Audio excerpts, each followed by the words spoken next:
Hi friends, welcome to Jnanabindu YouTube channel. ಈ ಒಂದು ವಿಡಿಯೋದಲ್ಲಿ ಇಂಗ್ಲಿಷ್ ಗ್ರಾಮರ್ನಲ್ಲಿ ಬರುವ ಅದರಲ್ಲಿ ಫಿಗರ್ ಆಫ್ ಸ್ಪೀಚ್ನಲ್ಲಿ ಬರುವಂತಹ ಅಲಿಟರೇಷನ್ ಅಥವಾ ಅನುಪ್ರಾಸ ಅಲಂಕಾರದ ಬಗ್ಗೆ ತಿಳ್ಕೊತಾ ಹೋಗೋಣ. ಮೊದಲನೇದಾಗಿ, ವಾಟ್ ಈಸ್ ಅಲಿಟರೇಷನ್?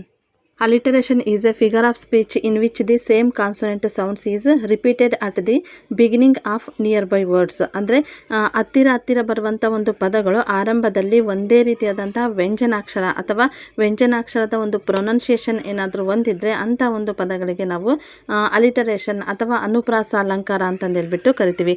ಇಲ್ಲಿ ಫಾರ್ಮುಲಾ ನೋಡೋದಾದರೆ same beginning consonant sounds plus near by words. ಅಂದರೆ ಪ್ರತಿಯೊಂದು ಹತ್ತಿರವಿರುವಂಥ ವರ್ಡ್ಸ್ಗಳಲ್ಲಿ ಮೊದಲನೇದಾಗಿ ಏನಿರುತ್ತೆ ಅಂದರೆ ಕಾನ್ಸೊನೆಂಟ್ ಸೌಂಡ್ಸು ಪ್ರೊನೌನ್ಸಿಯೇಷನ್ ರಿಪೀಟ್ ಆಗಿರುತ್ತೆ.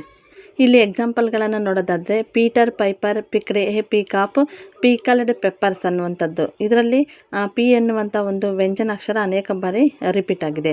ಇನ್ನು ಸೆಷಲ್ಸ್ ಬೈ ದಿ ಶೀಶೋರ್, ಸಮುದ್ರ ತೀರದಲ್ಲಿ ಅವಳು ಸೀಶೆಲ್ಸ್ಗಳನ್ನು ಮಾರುತ್ತಿದ್ದಳು. ಇದರಲ್ಲಿ ಎಸ್ ಅನ್ನುವಂಥ ಒಂದು ವರ್ಡ್ ಏನಾಗಿದೆ, ವ್ಯಂಜನಾಕ್ಷರ ರಿಪೀಟ್ ಆಗಿದೆ. ಅದೇ ರೀತಿಯಾಗಿ big brown bears behave badly, B ಅನ್ನುವಂಥದ್ದು ರಿಪೀಟ್ ಆಗಿದೆ. ಈ ರೀತಿಯಾಗಿ ಪ್ರತಿಯೊಂದು ಸಾಲಿನಲ್ಲಿರುವಂಥ ಒಂದು ಪದಗಳಲ್ಲಿ ಅಂದರೆ ಪಕ್ಕದಲ್ಲಿರುವಂಥ ಒಂದು ಪದಗಳಲ್ಲಿ ಒಂದೇ ವ್ಯಂಜನಾಕ್ಷರ ರಿಪೀಟ್ ಆದರೆ ಅದನ್ನು ನಾವು ಅನುಪ್ರಾಸ ಅಲಂಕಾರ ಅಂತಂದೇಳ್ಬಿಟ್ಟು ಅಥವಾ ಅಲಿಟರೇಷನ್ ಅಂತಂದೇಳ್ಬಿಟ್ಟು ಕರಿತೀವಿ.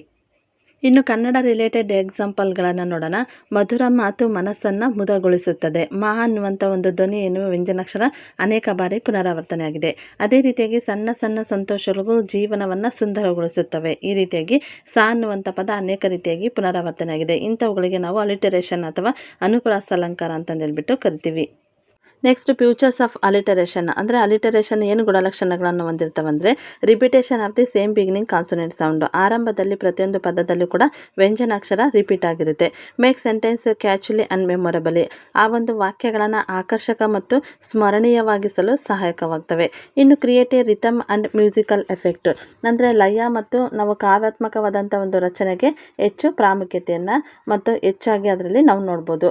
Next, common in poetry and speeches and advertisement and tongue twister. ಕಾವ್ಯಗಳ ಒಂದು ರಚನೆಯಲ್ಲಿ ಮತ್ತು ನಾವು ಡೈಲಿ ಸ್ಪೀಚಸ್ಗಳಲ್ಲಿ ಮತ್ತು ಜಾಹೀರಾತುಗಳಲ್ಲಿ ಇಂಥ ಒಂದು ವರ್ಡ್ಗಳನ್ನು ನಾವು ನೋಡ್ಬೋದು. ಜೊತೆಗೆ ಟಂಗ್ ಟ್ವಿಸ್ಟರ್ ಅಂದರೆ ನಾವು ನಾಲಿಗೆಯನ್ನು ತಿರುಚುವಿಕೆಯ ಒಂದು ಪ್ರಾಕ್ಟೀಸ್ನಲ್ಲಿ ಇಂಥ ಒಂದು ಪದಗಳನ್ನು ಕಾಣ್ತೀವಿ. ಹೌದಾ?